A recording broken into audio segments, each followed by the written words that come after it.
Guys খরগোশ তার গর্তের ভিতরে বসে বই পড়তেছিল। তখনই এইদিকে এই বলদে মেশিন দিয়ে গর্ত কাটতেছিল। তো গর্ত কাটতে কাটতেই মেশিনের ব্লেড একটা তারের সঙ্গে লাগতেই এবারে এই বলদে হেলিকপ্টারের উপরে চড়ে খরগোশের গর্তের ভিতরে একটা বোমা ফেলে দেয়। আরে বোমা আবার উপরে উঠলো কেমনে? তারপরেই এই বলদে মেশিন দিয়ে ঘর ভাঙতে যাইতেছিল। খরগোশ সেটা দেখে অফিসারের পোশাক পরে এইদিকে এই বলদকে ভুলভাল বুঝিয়ে দেয়। বলিস কি? এবং এই বলদও খরগোশের কথা শুনে যখনই কাজ করে তাহলে তুই মানে গুরু প্যান্থারকে বাল দিয়েও মানতেছে না। আমার চ্যাটার বাল।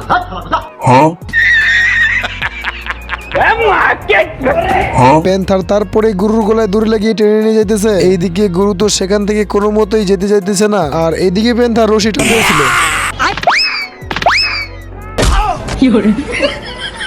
প্যান্থার রশি থেকে মাটিতে নামে। তারপর গরুর মালিক ঘটনা জিজ্ঞাসা করে। তখনই প্যান্থার বলে আমার টাকা দিয়ে কেনা গাছগুলো এই গরুটা খেয়ে ফেলেছে। তারপর গরুর মালিক পকেট থেকে দুইটা বীজ বের করে দেয়। প্যান্থার তখনই বলে এই দুইটা হবে না, আরো লাগবে। তারপরে আরো একটা বীজ দেয়।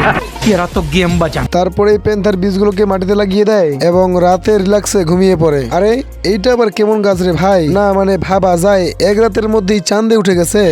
বলিস কি? তো প্যান্থার গাছের উপরে চড়তে চড়তে আকাশের উপরে উঠে যায়। তখনই ঘোর দেখতে পেয়ে দেয় দৌড়। ভিতরে ঢুকতেই প্যান্থার একটা ইঁদুরকে দেখতে পায়, আর ওপর পাশে ছিল একটা মুরব্বি।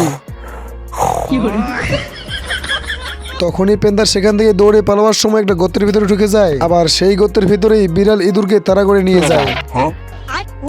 প্যান্থার পেছনের দিকে তাকিয়ে দৌড়ে বিড়ালের মুখে ঢুকে। তখনই তার পিছনে আবার ইঁদুরও আসে। বিড়াল তো এইদিকে একেবারে কনফিউজ। এখানে দেখলাম ইঁদুরকে, তাহলে খাইলামটা কি? কিরে একটু আগে তো দেখলাম খেয়ে জিভ তাড়তেছে, এখন বের করলো কেমনে? তো মুরব্বির মাথা চড়ে নিচে নামে।